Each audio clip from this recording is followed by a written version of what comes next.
What is happening, everybody? My name is Beth and welcome back to Every Day is Spooktober. Now, we are approaching Christmas and I have to admit I'm in like the least Christmassy mood, the least Spooktober mood. I don't really know where I'm at the moment, but I've been trying to find films that are like horror Christmassy to like review because I know it's sort of relevant at the moment.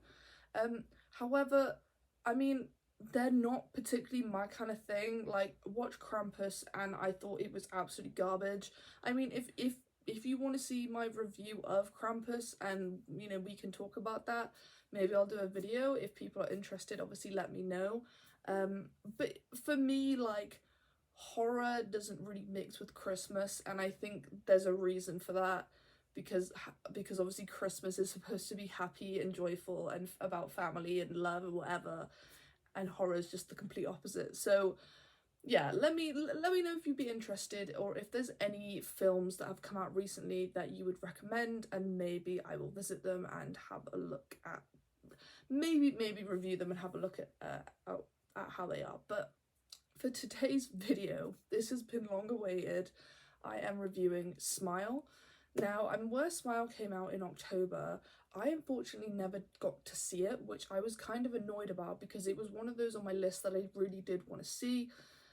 It's recently come out to buy and rent, so I bought the film yesterday and I watched it last night. So let's just talk about it. Before I watched this, I had heard a lot of things about Smile.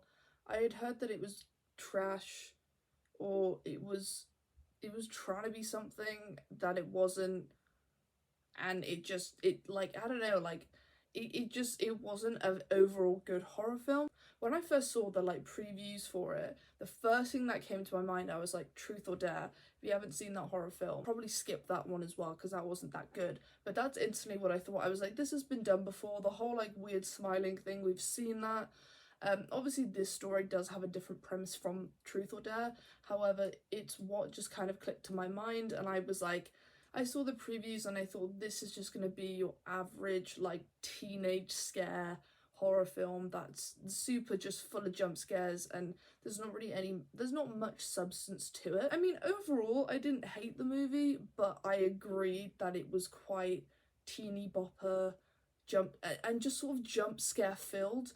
You know, I do appreciate the fact that they did, you know, they kind of focused on mental health and sort of going crazy, and I think at times it does, you know, the story and the acting and everything else, you know, it does a good job of like trying to make you feel like you're insane. I think they do a good job of that for sure. I think she's a great actor as well, the girl who plays Rose. I think she's wonderful. I know she's in 13 Reasons Why, and I thought it was interesting to see her in a horror film. I think that there was moments throughout the film that were shocking, that there maybe have been a couple of times where it did actually get me and catch me off guard.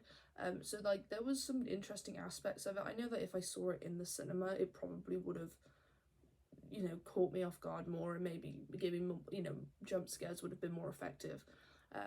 You know, but this very much just sort of for me was like your average sort of teeny bopper horror film, kind of like Ouija, that came out quite a few years ago. However, one thing that I did really like about this, how they had Kyle Gallner, who played Joel, as the ex-boyfriend, who is from A Nightmare on Elm Street, the most recent version of the Nightmare on Elm Street that they've ever created. 2010, I believe that was.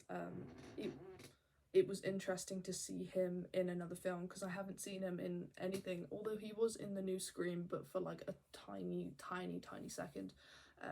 But it was interesting to see him in this role, and I think he played this role really well. I think he was definitely the best actor of the bunch.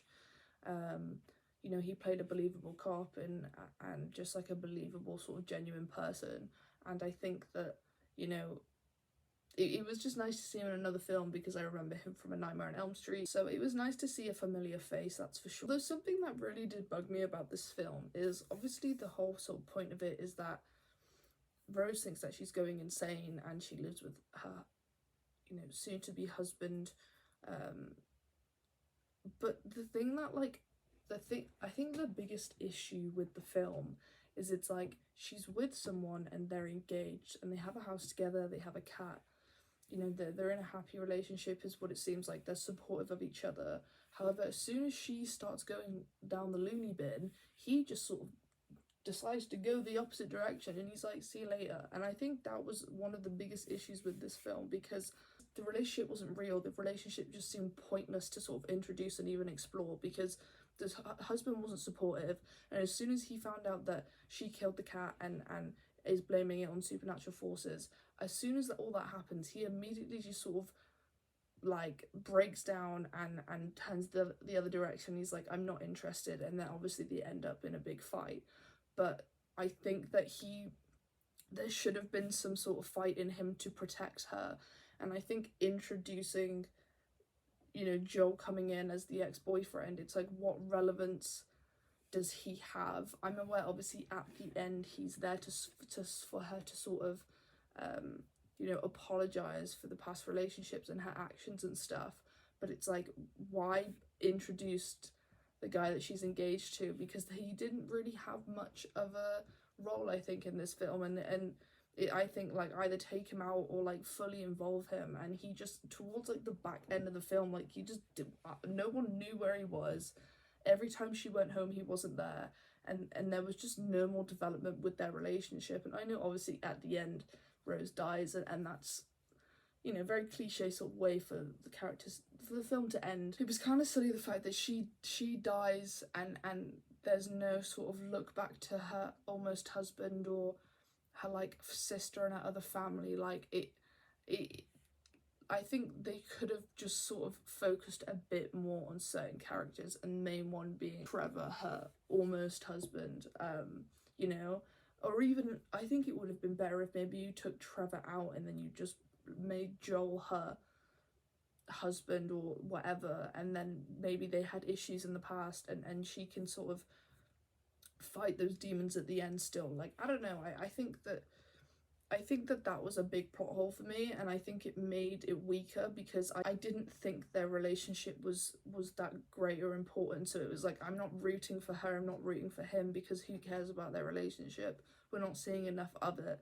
And everyone just thought that Trevor was being a crappy guy. I mean, that's what I thought anyway. I thought Trevor's just a very unsupportive, you know, partner to have, and he was just like, see you later as soon as things got tough, which kind of sucks, but obviously makes Joel look and be like the better man, which we kind of find out at the end that he was the better man. You know, Rose just wasn't comfortable with fully being and committing with him. But, you know, I think there's like interesting relationships within this, and I think there's like an interesting backstory with Rose and her mum, and her sister, you know, like how they both sort of blame themselves, and you know, their mother's death is sort of like, whose fault is it, who's responsible for it. If I'm honest, I wasn't scared at all.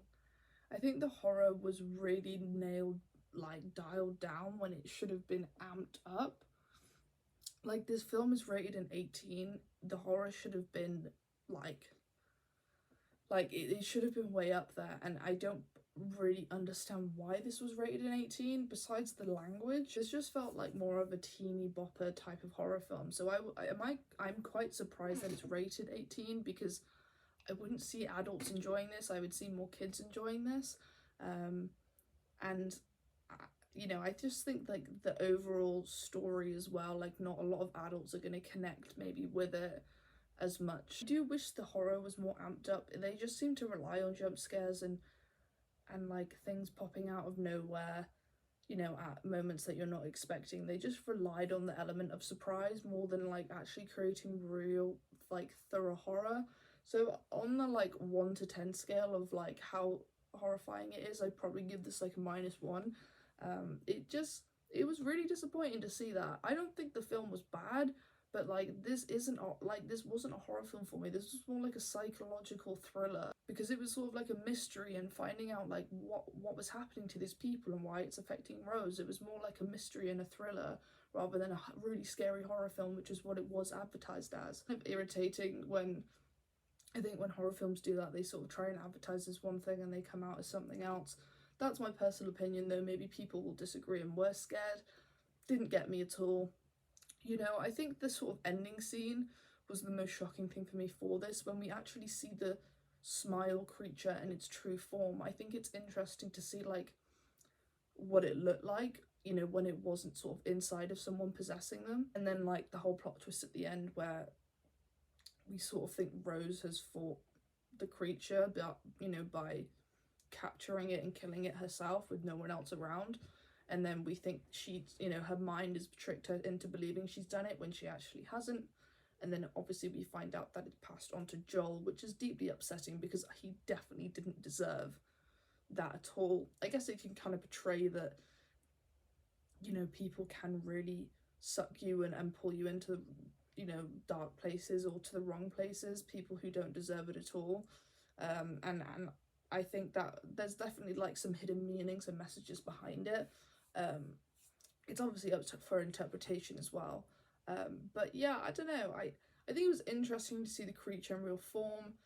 I thought it was funny again that we brought back like another 6 foot like half naked woman who's got like a weird face. Like we've seen that in Wreck, we've seen that in Barbarian. Like I'm so done with these like 6 foot tall women half naked. Like we've seen this before. Like we've seen this before. Use something else.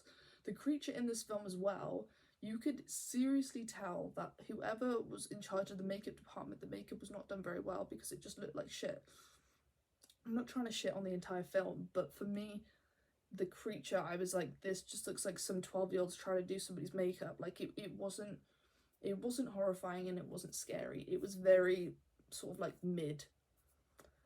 Like I said, sort of on a par with Ouija and also Truth or Dare. Those films aren't scary. They're more for like teen scream entertainment. You know, I guess I'm glad I've finally seen it, found out what the hype is about, found out what the story's about.